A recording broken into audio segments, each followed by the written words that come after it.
What's up, everybody, and welcome to another edition of Chewed Up and Spit Out. As always, I'm just Dusty. And I'm still Jeff. And sitting with us in-house, we have the wonderful and amazing Shaylee. What's up, guys? Yeah. Yeah, the crowd goes fucking wild. Always. Fuck yeah. I know, Shaylee, you've been waiting for a minute to get back on our podcast, so welcome to it. Yeah, welcome. Thank you welcome. guys for having me. Absolutely. Now, as I recall, you're a wonderful mixologist, although you probably don't like to go by that name. Mixology versus bartender. What are your thoughts on that one? Depends on what I'm mixing. Got you. And maybe like on your clientele, like how much they're willing to spend or something? Absolutely. Are you speaking of like previous jobs? Yeah, I mean, I know you gone through some classier joints than probably both of us have, like doing the cocktails and all that stuff. Oh, with Some the of them high garnish class. and a little bit of zest and a little, yeah, absolutely. Yeah, places I could never afford to drink at. Yes, absolutely. That- I can make the drink, but I can't afford to buy it for myself. Those fancy towel on the shoulder joints, where there's just always a clean towel on someone's shoulder, and you're like, there's no way that fucking towel gets used. It doesn't. It's just for looks. It's just I for always looks. kept the towel Yeah. on my hip. So Yeah. like a personal garnish rather than a drink garnish. Yeah. Oh, absolutely. I guess that's a sign of not really, because then you get into like Fuddruckers and shit. I was gonna say garnishing the employees is a sign of class, but No, they're not wearing their bling. They're not wearing their pants. It depends on the garnish. There's a difference between the light dusting of parsley that is like a clean towel on the shoulder and the fucking pile of fucking green onions that is bling. Jeez. Yeah. All right. So as far as your mixology goes, do you have a specific favorite drink idea that you want to share with everybody? Ooh. Well, anytime I come up with a drink, I definitely start with the alcohol I want to use, and I always go for bourbon. I'm a bourbon girl. That's what I go to. Nice. And it's actually really bourbon, in my opinion, is the hardest to mix with.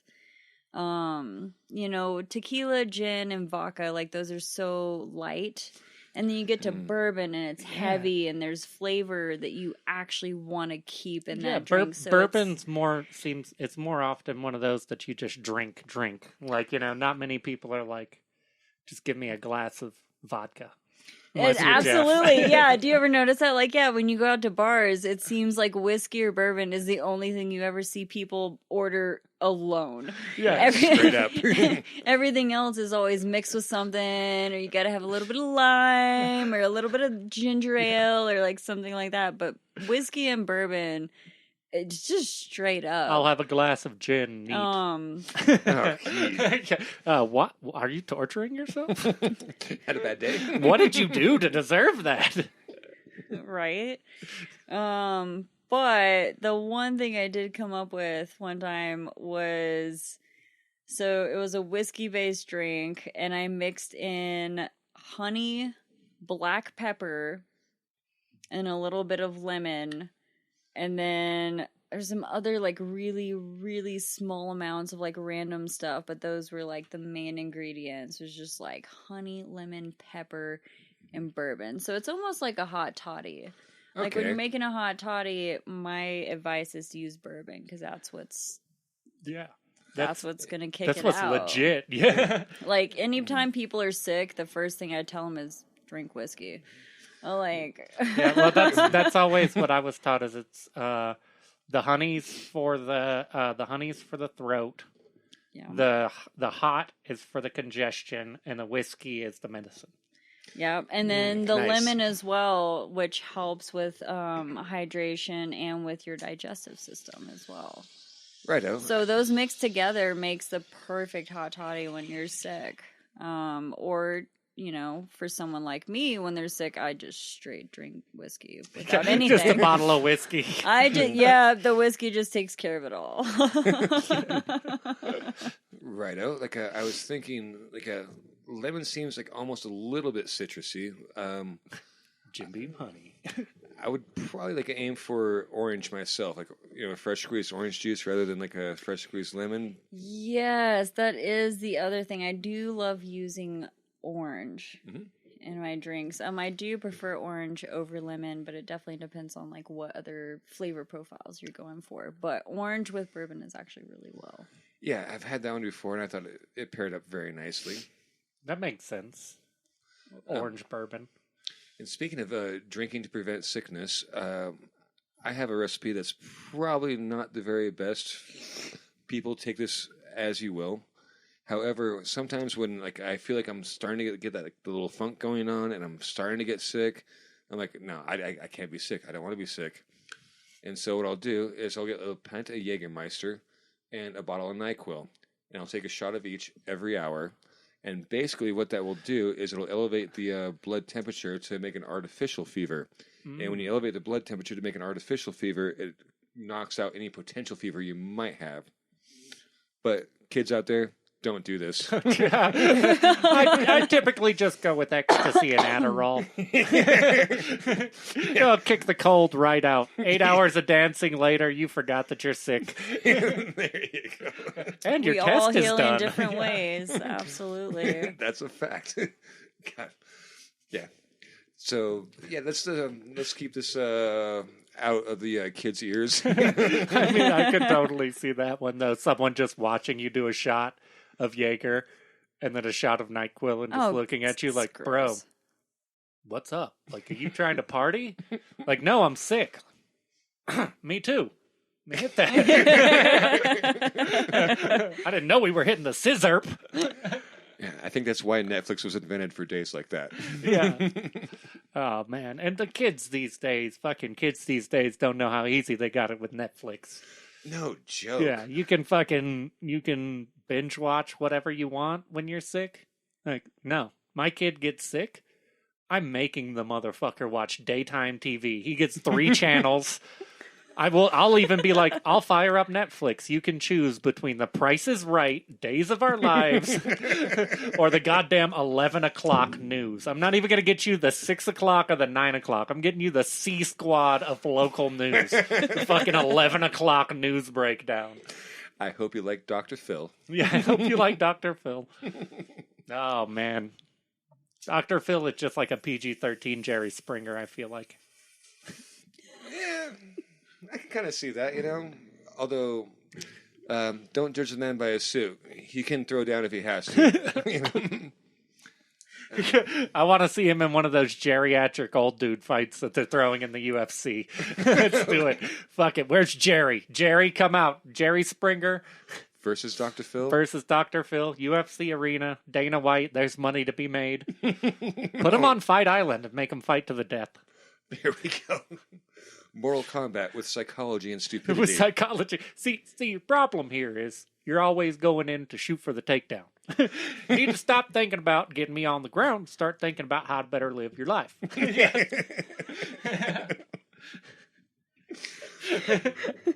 Dr. Phil, if you're out there, just know I personally like you, all right? Be welcome to have you on the podcast anytime. Oh, my God. I would love to hear Dr. Phil just delivering a whole conversation while beating someone's ass. Well, see, now your problem is you done came at the doctor. Now the doctor's going to have to teach you a little lesson.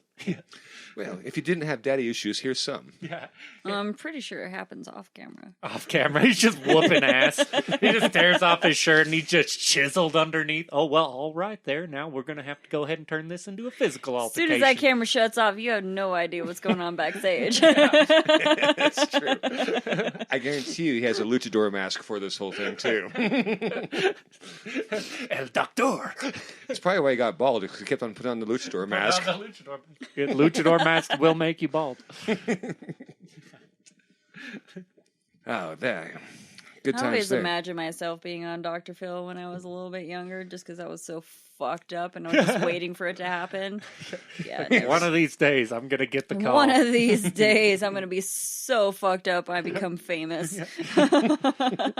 Cash you outside. Yeah. And when you're, and too, when you're at a certain level of fucked up, too, like, they won't even get you with, like, the fake trip to Disneyland to get you to Dr. Phil's. It'd be like, instead, it's like, we're going to the dentist. And you pull up and it's like, why is Maury Povich here? They have a dentist office in fucking Hollywood. Wow. Yeah.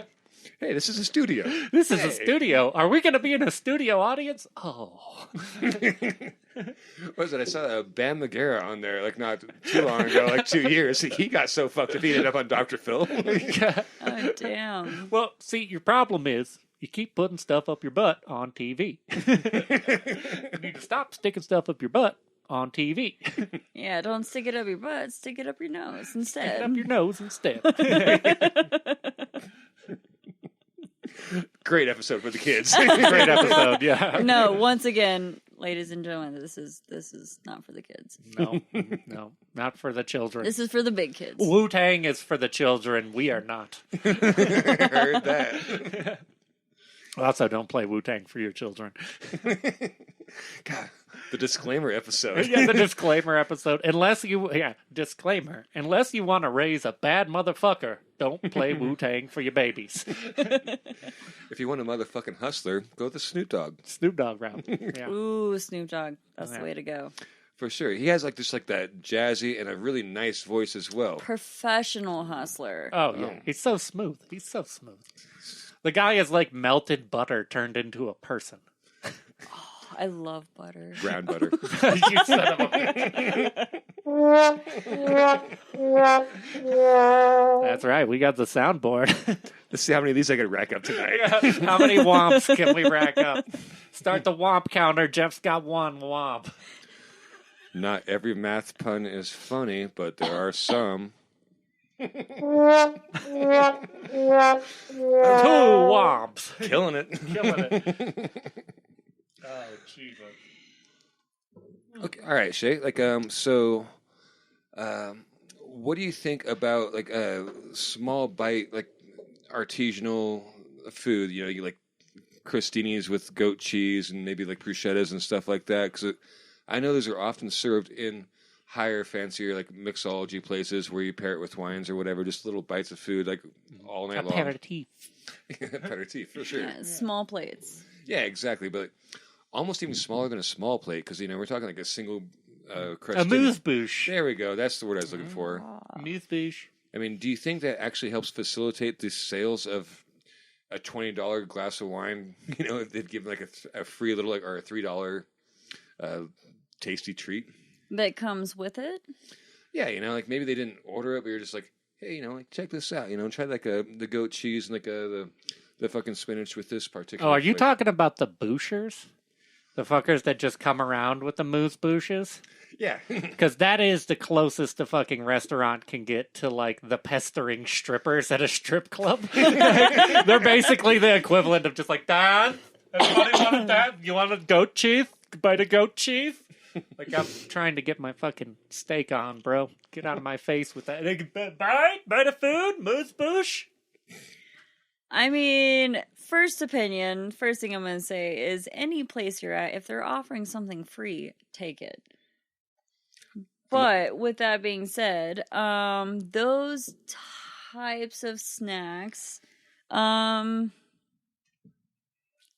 think it honestly does pair well. I think it does depend on the place you're at, the type of environment you're in. But for me personally, like, yeah, if I'm at a fancy place and I'm looking to try to drink wine and not down a bottle of bourbon, then yes, I would love to have those types of sides with like the little crackers and the goat cheese. And like, I feel like it doesn't just pair with the wine, but it just brings together the environment that you're trying to experience. So like you're trying to be a little more on the fancy side, you're trying to be a little more upscale, and so those little plates, it's not just about the food, it's about the experience. Got you. That seems like very on point right there. Yeah. I mean, I don't always have a log of goat cheese in my fridge at home for when I'm snacking. No, I got one in my pocket. I'm not gonna lie, I always have goat cheese in my fridge. It's absolutely fucking delicious and it goes on anything. There we go. No, Yeah. I like the boosh stations. You know, when you go to an event and people are mingling, and there's the little areas where you can go where there's just a dude, you know, or lady making the little bites of food and putting them out, and you can just walk over there and get your little moose boosh. I think I only dislike them when they're in your face with them, when they're out roaming, because then it's also like, quit trying to act like you're mingling, bro. You turn around and say like a moose boosh, and I turn around like we're about to have a conversation. You're like, one bite of food? I'm like, just one? Like, if I like this, I'm going to want to stand here and make friends with you, and you're clearly walking around. I thought when you approached me and said, a moose boosh, super friendly, I thought like, hey, we're going to be friends. This guy wants to talk. But now I feel like, oh, that's just his pickup line. He tells everyone here, a moose boosh, in that same fucking tone. Yeah. Sounds like somebody's jaded. Yeah. Yeah. And then put it at a station, too, because then when the rich people make me feel awkward, I can just go walk over and stand by the Best of Moose Boosh station and make friends with the cook, you know? Yeah, I think I've had it kind of backfire me on me before, because there's a bar, we're actually talking about one of their appetizers or whatever, lobster corn dogs. So fucking good. So delicious. Yeah, and it kind of backfires because I lose all interest in drinking. I just want another plate and another plate and another plate of those lobster corn dogs. I mean, Yeah. So Yeah, and don't on one expect to end, leave yeah. with corn dogs. You know, if you got those corn dogs and you got a plate of them in your hand and you're the guy walking around, like, no, you're part of the circle now, bro. You're not going anywhere. You better get more lines than a moose boosh. God, I gotta go back for those. Jesus. Well, they are now reopened, so. But are they open right now? I mean, can we take this show on the road? How long are our cords? It's quite possible, but it's a Sunday, so, you know, nothing's fucking open on Sundays. It's true. Yeah, no one likes to open on Sundays. But dinner service.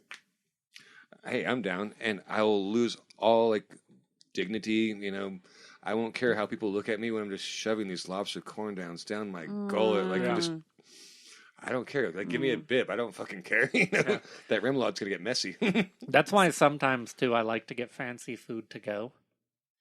Even though it ruins a lot more of it, I can just get an overly large amount of something fancy. Like, I can just get 4 of an appetizer and then smash it all in my car in 15 minutes looking like an animal. And no one's sitting there with a napkin on their lap looking at me like, well, I have never. covering their children's eyes. Yeah. And I mean, I tend to get animalistic when I get into something, too. Yeah. I've seen a lady terrified of me while I was eating a cheeseburger, and that's when you know you have an animalistic way of eating, when you're eating something in your car and then you look up from it and you realize there's someone parked in front of you and they've got that fucking look on their face like they've never seen this before. They're locking their car doors. Yeah, they're locking their doors. They're like, I don't know what this guy is about, but he just whipped in, didn't make eye contact, and started shoving cheeseburgers into his face. I could hear him growling from here, and both of our windows are up. Jeez. Sometimes I get a low growl when I get my cheeseburger on. And sometimes you forget there's other people in the same car. Cut to Jeff sitting right next to me. I just barely got one fry out of the bag.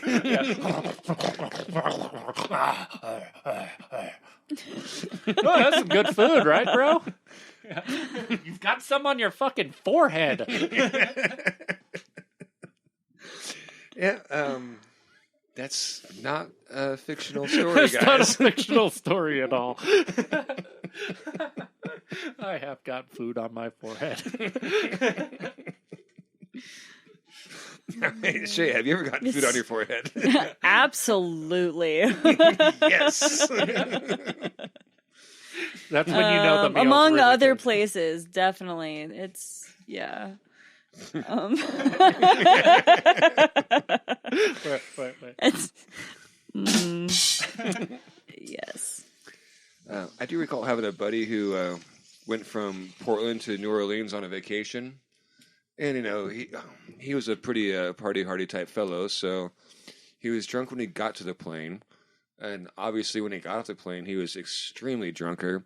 And he gets into New Orleans maybe around like 7 o'clock, something like that. And he's like, all right, here we go. I'm going to visit New Orleans for the first time. And boy, he went after it. And that place doesn't really close down too early, as we all know. Yeah, like at all, right? Yeah. Not at all. I'm just waiting for them to close down and kick me out. I've been here for 72 hours. It's actually a pretty similar story of what happened, because he says, like, the next thing I remember, like, he's waking up at some diner, like, with his face completely in a pile of pancakes. He wakes up, like, just blinks a few times, and the waitress, instead of, like, saying you gotta go, sir, like, oh, honey, let me get you a towel. Oh, you poor guy. Finish your pancakes. You need that. You need that bread in you right now. It might literally save your life. Straight up. Yeah. I mean, that reminds me of me and Kim coming home from Vegas. We went to Vegas right around her 21st birthday, but it turned into such a long Collins family party fest that by the end of it, we realized that we had to do like a drinking version of speed in order to make it home. Like, we could never let our blood alcohol go below a certain percent, or one of us was just going to fall over and throw up on the floor. So it's like, we gotta hit the bar in between the airplane, and that'll get us buzzed up enough that neither of us are completely dead by the time they're serving the next round on the plane. So basically continuing the hair of the dog that bit. Oh, yeah. Until you fell over. Until we fell all the way back until to the Portland goal was from complete. Vegas. Yeah.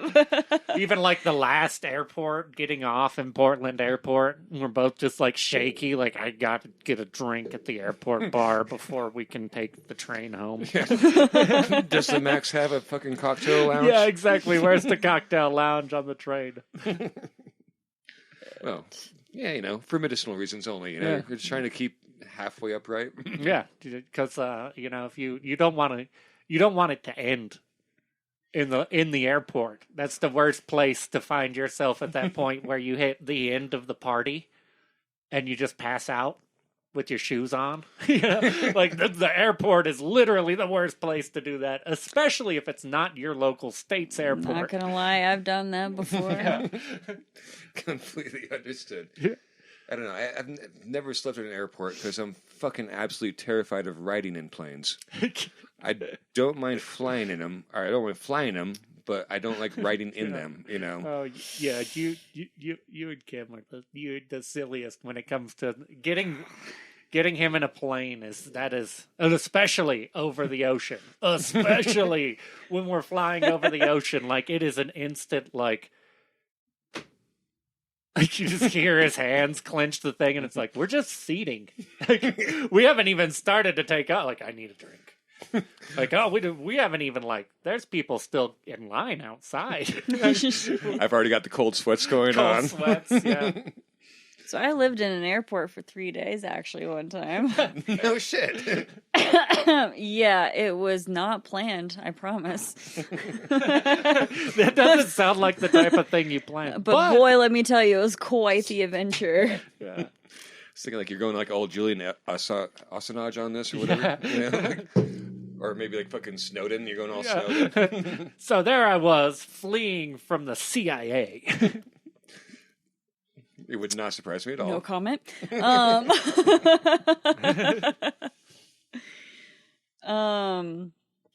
Actually, no. I was, gosh, what was it? So this was like towards the winter for Durango, which can go till July, so you never know. But anyways, it was about like March or April, and I, drove up to Denver to catch a plane, and this is when I was going to Hawaii. Mm-hmm. And this was kind of like my last hurrah. I'd been on the road hitchhiking for about a year, and I saved up enough money to buy a one-way ticket to Hawaii, and I was like, cool, adventure time. So I get a ride to Denver, and I end up spending one night in Denver.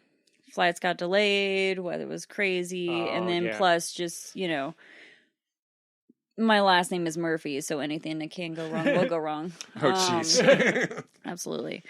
And so I got to spend a night in the Denver one. I don't remember much of it. Spent a lot of time at the what is it called? Skytop Lounge? No, it was like the Coffee Bear Lounge or something like that. And it was like this really cool, like they have the bar that's like set up on the outsides of like the windows, so you can like see outside into like one area is like the airport area, which I don't know why anyone would want to look at that. And then the other where is like towards the city. But yeah, it started with the C. It was like something Bear Lounge. Anyways, so I spent some time there, got super faded. And then I rode the little transit bus subway thing for a while just because it was super fun and I was faded and I like just really wanted to keep like pushing buttons and then like getting off at different stops, going to different levels. And like this airport is huge. It was a maze. So I did that for a couple hours. And eventually I just found a spot along a wall kind of in a corner and I curled up in a ball and I fell asleep. I think a lot of people don't explore airports enough just because of the fact that like you're always coming and going and you have to get checked in you're always security. in a hurry and you have somewhere to go. But man, when you have some time to kill, you'd be amazed at what you can find. And you're already checked in through security. Exactly. It's like I'm a free and clear. I'm a citizen of the airport now. They've checked me in through their borders back there. Like, yeah. And so is everybody else. So you know that, like, if you seek out interesting conversation, they're not going to be like busting a 9 out on you, or whatever, no matter what you say. Everyone's also travel weary, so everyone's grumpy. Most people, unless you find the few who are like, no, I'm just exploring the airport. Cruising, living the life. Yeah. It's actually pretty cool. You'd be amazed. Like, dude, if you're homeless, my suggestion is to go to an airport because you'll be set for life. Get a plane ticket somewhere, and then just never leave the airport on the other side. Exactly. Like, dude, you have everything you need to survive. Yeah. I mean, that brings up the question, why tour just one airport? If you're going like the homeless route, dude, make that like your job. Yeah. Well, so that's actually like part of my story, I guess, is when I was like maybe 15 or 16, that's kind of when I became like transient on the road and I would fly to places from time to time. And every single time I bought tickets online, I would actually choose the one with the most stops. Nice. Instead of like a straight flight or a one stop in a city, I would try to find the flight with the absolute most stops. So 3 to 4 stops. Yeah. And then that way, so like throughout my life, I have crossed off airports in every single state. And that was the reason. I was like, technically I could get to this location in 4 hours, but I'm going to take 6 days to get there, Yeah. So I would choose flights with 3 to 4 stops and I would like make sure that there was enough like carryover or layover time so that I could spend time in that airport and hang out and be like, yeah, like I hung out in this city. I checked out the airport. I checked out the bar. I stepped outside, and like, I have a lot of airports crossed off on my list now. Nice. Yeah, it's super fun. It's not only clever, but it has a very specific allure to it that I really kind of dig. Yeah, it's pretty awesome. Yeah, because I feel like I've been to some, but not a whole heaping pile. Like I've never been across the, what would it be? Across the Mason-Dixon line is south and north, right? Mississippi. Okay. I've never been east of the Mississippi. Oh, geez. There's a whole different world over there. That's a whole different world. But I've hit some places in the West, and I do have to ask you, being the airport expert, is DFW like the worst airport in the world? Which one? Or is it just the worst I've been to? Dallas, Fort Worth.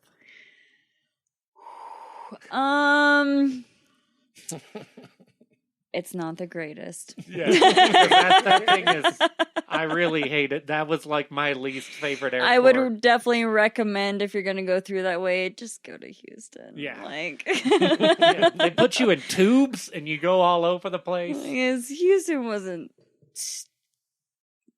It was okay. It was better than Dallas.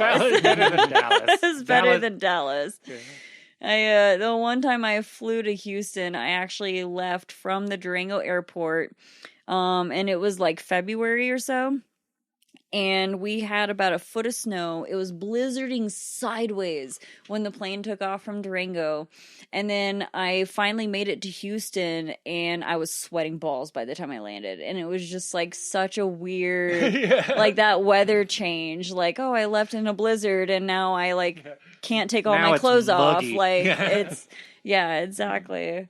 That was a super cool trip though. Like I went down to I ended up going down to Galveston, and I like just bummed it around for a month on the beach. But like I just left Durango and went to Houston, took one of those really weird scam van rides. I was like, let's see how this goes. and like it Kidney gets protectors, check. yeah, and like ends up getting dark, and we finally make it into Galveston, and they're like, "Yeah, we want me to drop you off," and I was just like, "Anywhere, like just, right here is fine." And so they just dropped me off in the middle of like nowhere in Galveston. I've never been there, and I'm like, all right, like let the adventure begin. Here we are today. Here we are. Yeah. Yeah. I did used to love. I do love kind of doing that, or used to back in the day. I guess I'd consider it like airdropping or like paradropping, where you just pick a random spot in a city you've been to and just haven't been to that part of, or just like a new city and just like go to a random part of it, get boots on the ground and just start walking around and like actually living that part of wherever you're at. Yeah, Absolutely. For sure. I do recall like the one time I spent time in New York City, which time being like a week or something like that. Wasn't extended. I wasn't paying rent, but like, well, where do I go in New York City? Like, ooh, let's go to Brooklyn. And by the time I got to Brooklyn, like I literally coasted in out of gas. Like, okay, now I have no gas and I'm in Brooklyn. Let's see how this goes. Yeah. And it was a good time. Yeah. People looked at me kind of funny, like, whatever, dude. The thing was, like, I found that if you dress like I commonly dress, like you don't have a lot of fucking money. Like, people don't really fuck with you. Yeah. That's like I think the trick too that I've pulled off to any place I've ever been, like. Because that's always my game, is I'll just walk around or like walk the city grids and kind of get a layout of it. And, even the dark, dingy parts of the city, like that's still part of the grid. You got to see where the dark part is. Mm-hmm. But I've never looked rich enough to rob. Yeah. And someone once told me I have a resting serial killer face. Where like my natural face when I'm not doing anything, and especially when I'm tired or I'm in thought, I just get this like. Okay, I see. And it was a dude who, like, it was a Jamaican dude. Yeah, who I'm not gonna told lie, me, I can definitely see it. Yeah. That's kind of creepy. And he came up in the middle of the night one night, and it was me and my buddy sitting there, and he kind of had the same style, where it was just like, at his most tired, his natural face response was just tough. And so he rolls up, and he's straight from Kingston, and he rolls up and looks at us, and he's like, nah, turns around and bikes away. And the next day we see him, he's like, you looking like a couple of bad men. There's some rude boys out there about to cause trouble. And I was like, fuck, dude, I was halfway awake. Like I was perched up, like one hand on my chin, trying to keep my eyes open at a chess table while my boy caught a nap. My boy's look apparently was just hard as fuck, He's like asleep. His eyes are legitimately closed, but the way he's perched up, he just looks tough. And I'm over there with resting serial killer face. Yeah. It's like, nah, you guys were about to get up to murder. It's like, oh, no wonder I can fucking sleep at a picnic table in the middle of a downtown area and not get robbed. For once. People walk up and they're like, I should give that guy some money so he doesn't kill me. I'm just thinking, like, man, like when I walk around like a dress like I do, like the most they're gonna want is like, well, what's his shoe size?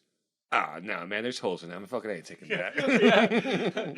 You almost get the opposite of robbery when you look poor enough. And I actually did find that too. If you look the right way, and if you look poor enough, sometimes you'll get the opposite of robbery from dudes. Dudes will roll up on you like, what size are those shoes? 12? Oh, shit. Man, come here. Man, you can't be walking around like that. You just get outfitted. Yeah. I mean, I've straight up, I've got a cell phone from that. Many cigarettes and blunts. There was a dude who was, who I used to know who, back in my younger days, but, he's a big, tall Snoop Dogg looking motherfucker. But he would always just come up and throw me blunts. He'd come throw blunts at me, and anytime I'd be like, what the fuck was that? He's like, you look like you needed a blunt, man. Yeah. Like, okay, cool, thanks. Yeah, something similar like that happened to me, like down in L.A. Actually, I was cruising through that place and went up to this pizza joint that was like just closed down. Like it just closed down. I was like, oh fuck. Yeah, that's fine. I was just gonna get a slice or whatever.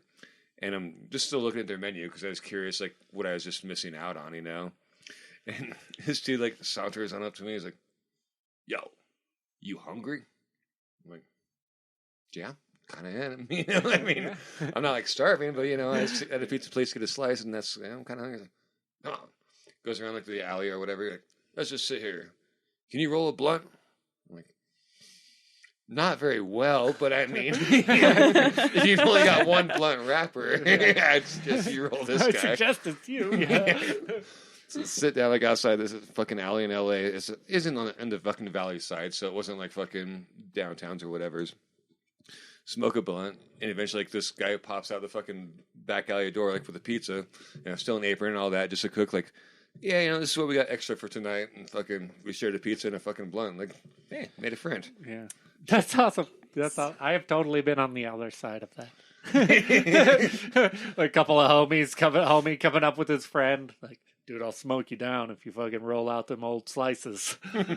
Like, yeah, dude, I got lunch slices. It's 4. We just cut off slices at 3. You know the schedule? You know the schedule? Yeah. But I expect a blunt. I can't roll a blunt. Find someone who can. Jeez. And they're on a mission. They're on a mission. Get the job done. I mean, that was my old trick to being poor is, know how to roll a good joint. And that gets you a long way in smoking. For sure. Always good at the J's. Blunts, though, like, I don't practice enough. Never have. No, me neither. It's not easy. I have to say, I'm one of those fucking, one of those assholes that, will go with a blunt wrap. If I'm going to buy a blunt, if I'm going to make a blunt. I've never been good enough to cut up in a cigar and make it a blunt that I'm, like, comfortable with. Like, I finish it, but then I'm like, this thing's like 6 inches long and like a fucking centimeter wide. We're smoking paper at this point, guys. All the weed fell out. Jeez. Oh man, yeah. I'm waiting for the day that they actually start pairing like a blunt, like paper, with like certain types of weed, with certain type of wines, with certain type of moose-bouches in a restaurant. Yeah, that's my kind of booze-bouche type of situation. You go in booze blunt. Yes. And now I'll have 5 of those booze-bouches of s'mores you have over there. I do feel like that type of pairing would come into... you would come back into a lot of the classic stoner foods with it, too. Where it'd be like, have this nice Merlot paired with a blueberry kush and a strawberry wrap with some s'mores bites dipped in chocolate. That actually sounds really good. Yeah. I was already going there. I was like, I would prefer the Smucker's grape jelly with the fucking Jiffy creamy peanut butter on the white bread. Yeah, PB&J's. Yeah. Oh, PB&J croque monsieurs. No, not with the egg. Not with the egg, but basically just little PB&J's with the corners cut off. Oh, that's true. Yeah. I know. Why not roulade them up like sushi, Just make it really thin, fucking roll it out, smash down your bread so it's super thin. Oh, that's a Oh sacrilege, my God, the man. peanut butter jelly rolls. Yes. Now we're talking. Yeah, now we're talking. That moment or day that you realize that you're out of bread, but you have tortillas. So you can still make a PB&J, but on a tortilla wrap. You can make it work. Exactly, and you can either make them into the little taquitos, where you cut it up and you roll them, or you just do it as a whole and cut it like a quesadilla and shit. You can even throw that thing in the microwave, melt it a little bit. Oh, I like to roll it up because you don't have a toaster, right? You can't put the tortilla. you can't put the tortilla with the peanut butter in a little, toaster, but you can sure shit throw it in a microwave and heat it up, and it's just as good. Yeah. Not that. All right, fuck the lobster corn dogs. PB&J roulades. Oh, absolutely. Shit.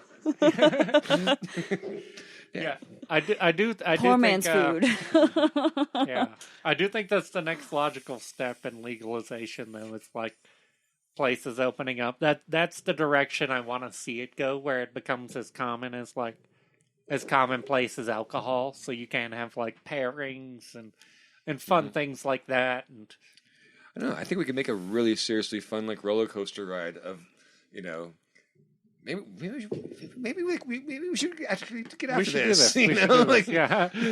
Investors to me. Yeah. Oh, sorry, I didn't go big enough on that. Investors to me.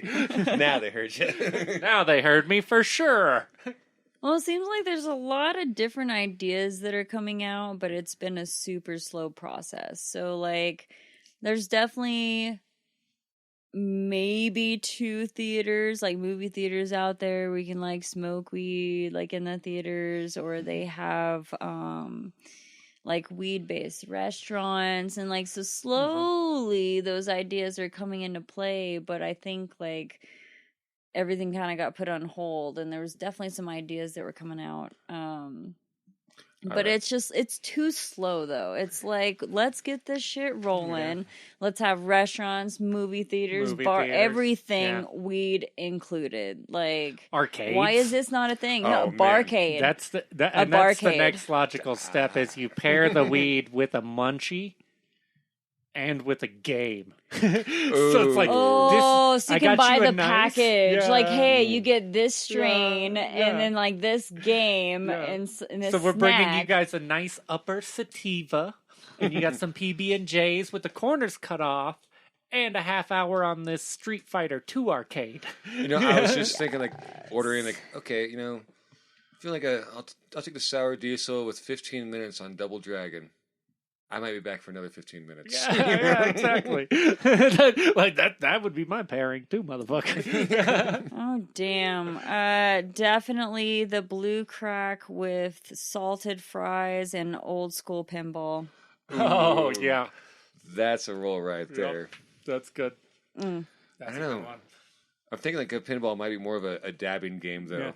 Yeah. I was thinking, too. I did say blue crack. Trust me, that strain of weed, it's such an upper. It's no joke. Skee ball and Northern Lights. Oh, yes. With cheese and crackers. I was thinking of fucking cherry snow cone. Oh, cherry snow cone. Man. I think we got something going on here. We're onto something. Yes, absolutely. Oh, Jesus. We'll see what the people think. It's a good thing I didn't hit the wrong button. That would have crushed all of our dreams. Yeah. Oh.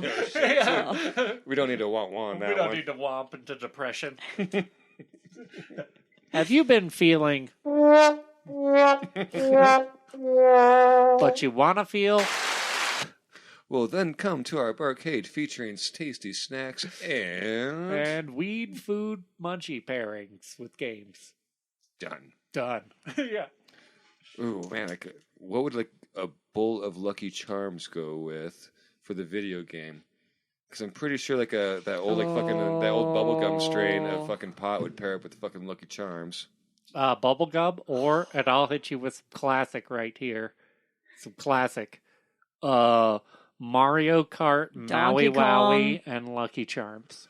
Oh, man. Or Donkey Kong. But yeah. Well, you said old school, so that was one of the first ones. Mario and Donkey Kong, like always popping in my head. But not new Mario Kart. Mario Kart 64. No.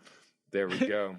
And that actually is, I would pay money for that because that's the real trick that we're getting in, is we're letting people buy a piece of their fucking childhood, basically. I know. Like, remember the first time you smoked weed and played fucking Mario Kart 64 and ate Lucky Charms?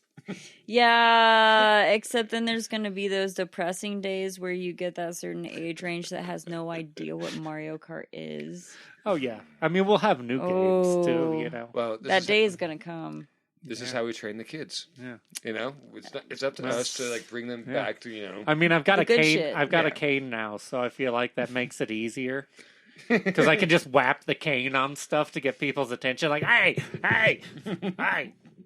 back in my day, we used to play Mario Kart on controllers that didn't make any logical sense. No shit. There were C left buttons. Oh, Jesus. God, remember that code for Contra for the Infinite Lives? Yeah, I mean, if you've been there, you know it. Yeah. And that's I've fucked with the 64. Not in a little while, but it was some years back. But tried to pick up and play with the fucking N64 again, and those are the most weird fucking controllers that are ever made. It's made for a person with 3 arms. No shit, huh? Yeah, because there are 3 fucking things to hold your hands. None of it makes sense. And I tried. GoldenEye was the one that really got me because I was like, I'll play some GoldenEye. I fucking crush people at GoldenEye. And I was like, I can't move. Yeah, the side-to-side action's different. Like, yeah, I was really disappointed at how well that one didn't hold out over time. You know? Yeah, true. I grew up on NES. Yeah. So I was like 4 years old, and it was literally maybe, I think it was 91 or 92 when the NES came out. No, that was like straight like 88, maybe 87, I think. Was it really? Yeah. So it was a few years back. Yeah. I wasn't sure. I thought it was like the early 90s, but like I got one when I was like 4 years old, and I had it for 18 years. Same system, same box, styrofoam, everything it came in. So when I was like 5 years old, I mastered like Super Mario Brothers, and then all like that's what I grew up on. And honestly, to this day, if I had to pick one game system to get back, it would be my NES because I loved that OG shit. NES Like is Tetris. 85. 85. Man, I missed it 85, by yeah. just by a couple years. But The original NES. I mean, they kept coming out with it, So and that's what I had. Yeah. Mm-hmm. Yeah. But like when I ended up hitting the road and hitchhiking, I just like ended up giving it away to a friend after having it for 18 years. I just gave it away, and I wish I had it back. But yeah, I had like the Speed Racer games. This what was it? Gauntlet. That was a game I loved. Gauntlets is my shit. I love that game. Absolutely. I've actually been debating, like my hardest debate recently has been on spending money on a Gauntlet game because a new Gauntlet game came out, and I'm like, it's not gonna be the same, but it is gonna be the same, but it's not gonna be the same, but it is gonna be the same, but it's not. Yeah, but it is gonna be. Yeah. But yeah, like that's what I grew up with, and I love that shit, and even had like the gun for like the duck hunt. Oh yeah, yeah. The zapper. And the little dog, and like yeah, but yeah, and then all 3 Mario games. God, what else? I always fucking Mario is funny too. Every time I try to replay Super Mario, I feel like it's Super Mario 3 or not. Mario 3 or Super Mario The first one where you could get the fucking tail and fly and all that suit. shit. Yep. It's called the Tanuki suit. Tanuki suit. The Tanuki suit, yeah. So, every time I've tried to replay that, I always do a thing where I instantly remember how to get all of the warp whistles. And go straight to World 8. And go straight to World 8. Yes. But then I'm not remembering how to be good enough at the game to keep up in World 8. So it's like a process of me going through like, boom, boom, boom, boom, hit that, go up there, do that thing, boom, now I can go to World 8. And then I get to World 8 and I'm like, fuck! Okay, and I need to go back. Let's try World 7. So, yeah, if you want to do that, definitely hit up World 7 first, because then you can go through that one castle towards the end. The castle where you can rack up lives, and you can get up to 99 lives before you go on to World 8, and then you move on to World 8, and you just fucking kick ass. Well, last time I played it, I ended up warping, and I went all the way to 8, and then I ended up going back to 3 or 4 because I was just like I kept trying to go back and I'd just be like, nope, that's still biting off more than I can chew. I literally rushed here. I don't even remember these tiny controllers. It doesn't make sense. Right. Definitely one of my favorite games. Like, I mastered that when I was 5 years old, and I haven't played in a while, but you put it in front of me and it's like muscle memory. Like, that's the one game I mastered throughout my childhood. Like, got it. Yeah, like I love that game. Yeah. Well, yeah, because that's the thing too. Is when I was young, I mastered it. So when I last time I played it, it was all going off muscle memory, but they only remembered the secrets. Like I could hit all of the secrets in the game, but then I would come up to the level. Played way too many different video games since. Does B run fast? Does A jump? What's going on here? I love the one where you could play 4 players on the Wii, because one of us would always get annoyed enough that they would go home. Because we would end up going and it's like, you could do 4-player fucking Mario, and we're all going along, but you could jump off of each other to jump higher. But the end result is if you all jumped across something at the same time, you could also jump over someone and jump off of them and make the jump perfectly if you were going to fail, but it pushes them right into the fucking hole. Yep. Yeah. I do recall a good friend of ours who's actually been on the podcast getting so mad Jeffro. that he storms out, just unplugs all the controllers. Yeah, he unplugged everything. He unplugged the controllers, the PlayStation, the TV, the light, the lamp, the phone cord, and then said, "Fuck you guys, I'm going home." To him. That's when you know someone. That's the ultimate rage quit right there. Like, controller down. Your controller's unplugged. Fucking TV unplugged. Unplug your internet. Unplug your internet. Everything. That lamp over there, fuck it. Well played, Jeffro. Well played, sir. So I, on an end note for that game, I also spent so much time on the game that I mastered those little mini games that it would send you into when you would play the 2-player. Yeah. And you had like the ladders and the fireballs and all that stuff. I also mastered that one as well. And that's just fun. Yeah. Like, I would purposely, like, send someone, like, to that just so I could kill them. I guess and then get my next turn so I could get the next level. Like, it was like a secret to it. I loved that Mario Party.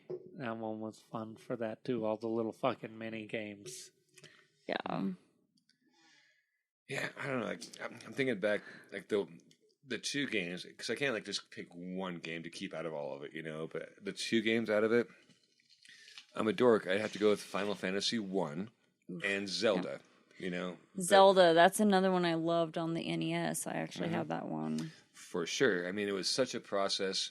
And like even like remembering like the secret code to get out of the Enchanted Forest or whatever that was, like I think it's down 3, over 1 left or something like that. One of those combinations to get out of that one. And like all those secret, like the doorways you could find if you blow up certain rocks or whatever, move certain rocks, like That's one I had down to a T. Yeah. I would like to go back to that one. But I guess today they had like the Switch or whatever. Yeah, they got new Zeldas. You can cook food. What? Yeah, you can do all kinds of crazy stuff. What would fucking Link cook, though? All kinds of stuff. It has evolved. Yeah. Sean, who was also a previous guest on the podcast, he got super into, I think it was the last Zelda that came out, and he was telling me that the cooking in it is crazy addictive.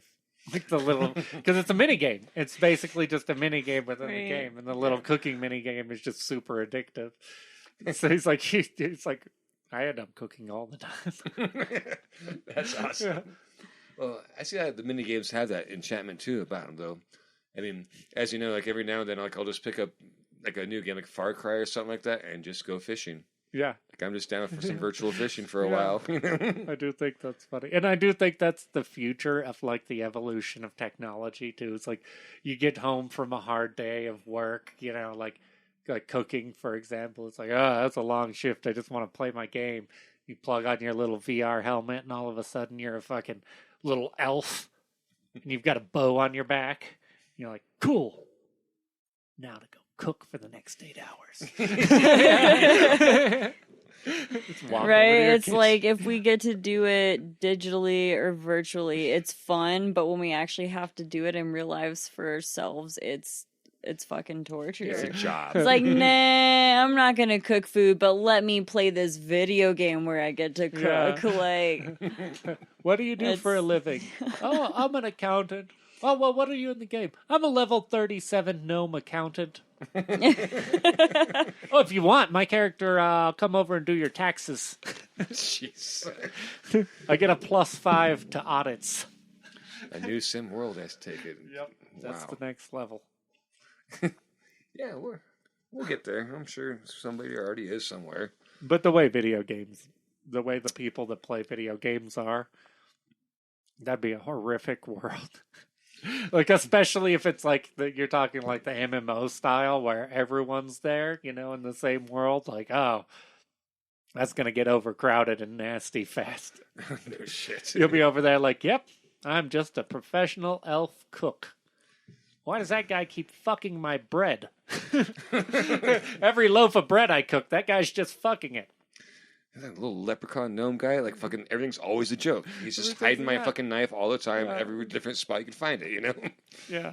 All the so many people in any game that I've played where you let everyone in on it, there's at least like I'd say a 30 to 70% dick ratio. Where it's just people being complete dicks or assholes or doing stupid stuff. Like, you know, to people who will randomly run around and kill you. That's another thing in the video game. You know, you're sitting there baking at your store in your VR, and then all of a sudden, fuck! Who just stabbed me? It's that dude. Pedro. He's a griefer. It's always got to be one. Yeah. I'm going to kill that guy. He's actually a 13-year-old kid. Okay. Fuck. But in real life cooking scenarios where people are playing jokes, you guys ever executed or been the victim of a serious snipe hunt? We've talked about that a few times on the show, yeah. There's some good snipe hunts. Yep, for sure. I don't know, the classic one where you just make sure they stop at 3 places. I don't really care what the joke is. It could be a lot of things, but when you have them like stop at 3 places, but the day before you already let your bartenders know that they're going to swing by, you know, and so all the bartenders like just go right along with it, and oh man, you get some people really confused until they catch on, and then when they catch on, they're not too mad about it, but well, except for a couple guys. Yeah. Yeah, snipe hunts. It's like the real life fucking with people in a cooking game. Yeah, exactly. That is the real life cooking game right there. I feel like if you made a realistic if you want to make a realistic kitchen game simulator, it has to include snipe hunts. Like, fuck all those basic kitchen games. There should be a level where it's like, go find the plate stretcher from fucking Bingos. Yep. Now my character has to work the dinner shift and he's fucking drunk. Maybe like you go from like the straight overlooking like the video game to where you're like in a floating like camera view or whatever to straight 2-dimensional view like a Wolfenstein or Doom or whatever. You know, like when you go on the snipe hunts, you just completely change the perspective. Just like life. No shit. It does change your perspective. It does change your perspective. Well, man. Oh my god. Well, yeah, I feel like this has been a good time. It's been good fun. Yeah, absolutely. I mean, could push on further. I was just thinking maybe a cig break or whatever's clever. I don't know. I ain't got nothing going on. I could always use some nicotine. Well, I think we're going to take a little break then, folks, and we will be back to finish this up instantaneously. Or never at all. Unless we find, like, the NES system. It could happen. Then it's going to be a while until you hear from us. 12 hours later. More like 12 weeks later. 12 weeks later. Word. We'll be right back, folks. We'll be back. Peace. And we are back. Hi, everybody. Hi. Hi. Hope you all had a nice, what was it, probably like 5 to 10 seconds? Yeah, you know, you guys didn't get much of a pause there, but hey. But hey, we did, and so that's what matters, right? Jeez. Love you guys. And still with us, we got Shaylee, like rocking and rolling as usual. Rolling and a rocking. Rocking and a rolling. Rocking and a rolling. And speaking of rocking and rolling, you got yourself out of the industry after so fucking long. You know, you went from bartending to mixology. I know you did some slight back of the house work, but you've been grinding away in the industry, I don't know, since you were like, what, 14, 15, something like that? Yeah. My whole life. Oh, man, that's a long stretch. I completely agree with it, too. I mean, starting when you're so young, like, ooh, I just hit puberty. Let's get a job. You know? I mean, goddamn. Yeah. Something like that, yeah. Yeah. I remember lying on my very first job application to get the job. Like, they wouldn't hire anyone who wasn't 15 years old or older. Yeah, I just changed that number on my birth date, you know. I was 14 at the time, but hey. Right. Yeah. That's how I feel like I started, was super young. But it's always, I mean, I feel like it is the ways of our people. The poor people start work very early.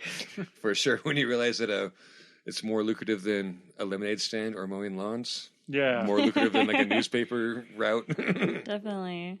Well, I remember with me, I had gotten in trouble, and I had basically the school I was going to was already it wasn't the best school. Like it was very much run like a prison, or like a cross between a prison and a hood movie. Oh, jeez. It was basically how they ran the school. And it wasn't like a hood movie. Like it wasn't like people get shot every day on these streets. But it was like, you know, people are getting fucked up because they run this thing like a hood movie. Goddamn. Going like Colors or some shit. Yeah, like that. Exactly. Yeah. But it was, you know, when I got in trouble, I basically just told school to fuck off. And they said, "What are you going to do?" And I said, "Not come back here." And they laughed at me. And then the next time I came back, I made them sign papers that said I could go do whatever I want. And that was pretty fucking awesome. That felt pretty cool, especially because I was very young at that time. So it was like a very tough guy move for a young kid, like 15 or 16. Like, yeah, tell me what to do, principal. Sign these papers and I'm fucking on my own. And then he signed the papers and I walked out like a big, tough motherfucker. And then realized I instantaneously had to get a job. Like, yeah, I'm a badass now. And it's like, no, motherfucker, you're an adult now. And guess what? It's the 20th. Rent's due on the 31st, bitch. You better get to work. Fuck. Yeah. Principal, can I come back? Well, yeah, that kind of backfired on you being a young buck there. Yeah. Felt all cool for about 40 feet. Yeah, 40 feet. Yeah. And then I felt the first feeling that I felt as a free adult was unemployment. I'm free. What's this dark cloud creeping in? Man. Well, we all got in the industry one way or the other. Now, Shay, you recently got out of the industry. What's one thing you do not miss at all about working in restaurants? Ooh. What's something I don't miss? Yes. Oh man. Sorry, that's a tough one. There's probably got to be if you got to pick and choose from. Well, I mean, honestly, because it's the same answer of what I'm not appreciating right now in my current job. Yeah. It's something that follows you everywhere, and it's goddamn people. Like, what? Are we? Were you setting us up to reverse that Sound of Music song? Is that what? Jeez. Wasn't particularly aimed in that direction. Yeah. Assholes with glasses and people's opinions. Yes. But honestly, that's going to follow you anywhere you go, because it's like, no matter what job you get, in some way or form, you are dealing with a customer, right? Like, it's all customer service in some way. It's all even if you're not service. like personally face to face dealing with those people, it's like every job you provide is obviously for someone else and not, Yeah, you're trying to get that money out of their pocket and put it in yours. Exactly. That's why I want to be independently wealthy and work for myself. And I don't mean that like run a business for myself. I mean like literally I will pay myself weekly to mow my lawn. There you go. Yeah. Cut out everyone else. Fuck it. Just self-contract yourself? Self-contract myself, yeah. Not a bad one. The only way to truly get out from under the grip of the man. Jeez. All right, so on the converse side of that one, what's one thing you absolutely do miss about it? Something that I miss.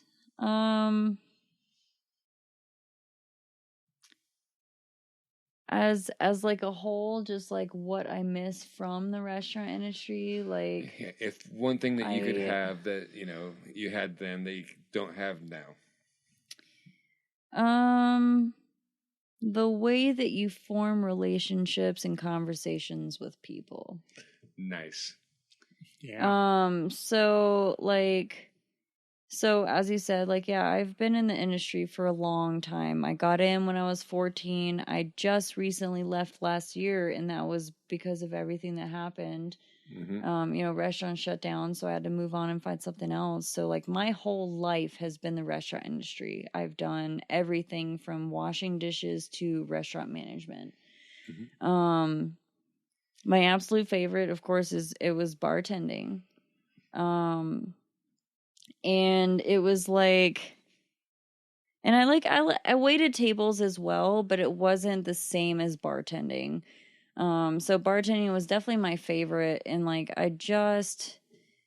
I miss the people, the conversations, and the relationships that you would form. And also, I miss being a certified therapist without actually having to go to school for it. That's that is the job honestly, of every bartender. Exactly. Mm-hmm. If you're a bartender, you are a certified therapist. You just didn't have to go to school for it. And I honestly miss that. Those people every day, they're just come in and just spew their whole life to you, and you're the person that they're telling it to that gets to give them advice. And it's all right, let's see how this goes, but it's just I miss that.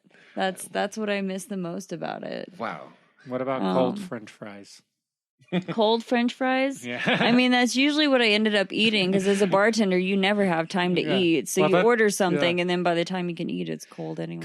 Cold French fries they're the cream of the restaurant industry. As long as they're slightly salty, they're not too bad. Yeah. That's what I've honestly over my my short time of unemployment, what I've found to be missing the most is cold French fries and shift meals. Like cooking a snack with a restaurant's worth of stuff in front of you. You know, like when you're making a snack at home, there's no way you're just going to be like, let me work on rendering down bacon and starting a 2-hour process to make bacon jam. For a dollop of it, I want to put on my fucking hot dog. Right. Yeah.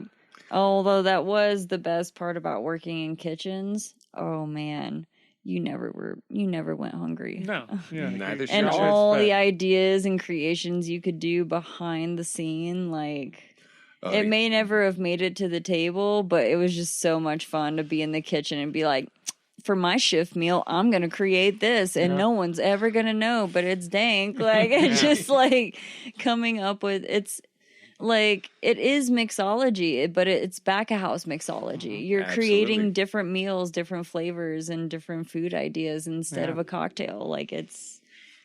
Yeah. Oh, and all you eaters listening, who come out to consume food but have never actually worked in the restaurant. Shaylee did spoil kind of a secret there. The best culinary creations will never hit your table. No matter what restaurant you go to, the best thing that's ever been created in that restaurant will never land on someone's table. It's always something that one of the cooks, probably the one who's been there the longest, is eating because they know all of the ingredients. And as a cook, if you're eating shift meals, like, you only got a couple months on menu. Like, I've never made it more than, like, 2 months at a place eating on their menu. That's true. There's a timeline. Yeah, because you're tasting everything, you're cooking it, and you're taking it home. And so after 2 months, you've had so much of everything that you're like, why don't I combine this part of that thing with this piece of this thing that I like? Like, why am I going to stick to the menu? It's my hands making it. Yeah, it sounds about right. 40 shifts in, you start to play around a little bit. Yeah. Yeah. The last one I played around with, I really enjoyed. We'd take Flamin' Hot Cheetos and we pulverize them in the Roboku to coat corns of cob like elote. Well, I was looking at this like Cheeto dust, and I'm like, this would go really great in a quesadilla with some mixed cheese, maybe a couple serranos. So I literally made like a quesadilla with fucking Cheeto dust and serranos. Yeah. That one never hit a fucking table. Yeah. No. I would straight cut a motherfucker for my blackened chicken right now. Jeez. And I'm not playing around. So don't you be coming around with a blackened chicken unless you want to be cut. Yeah, I think so the last restaurant that I worked in was Birds. And I, like, towards the end of it, like, I spent a lot of time in the kitchen.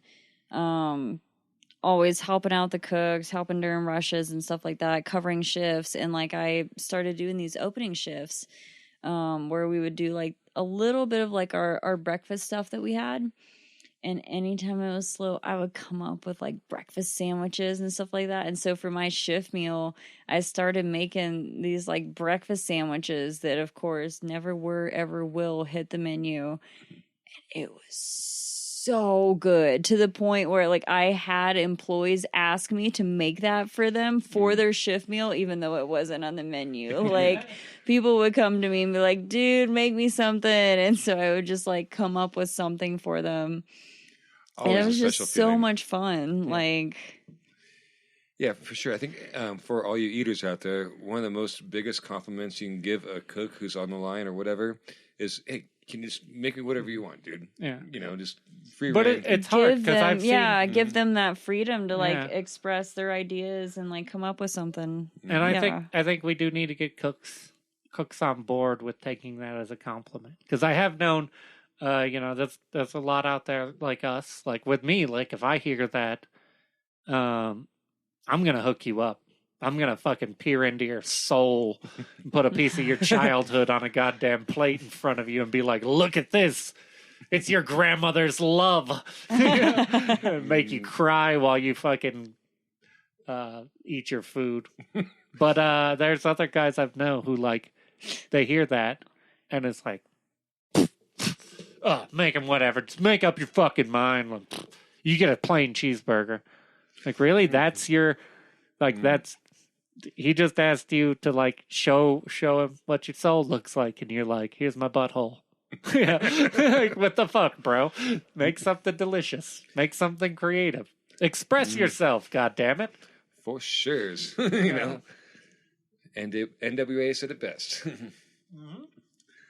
But yeah, just giving like that one piece out. Like whenever I get asked that, you know, it might take me just a hot minute there to like get some other tedious orders out of the way, but I'm like, okay, they want something, I'm going to make them something that I would love to get myself down into, you know? Yeah.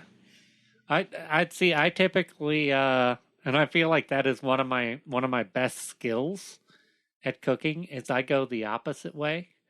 Because like, anyone who really, really knows me knows I'm not the most diverse eater. Kind of a picky little bitch.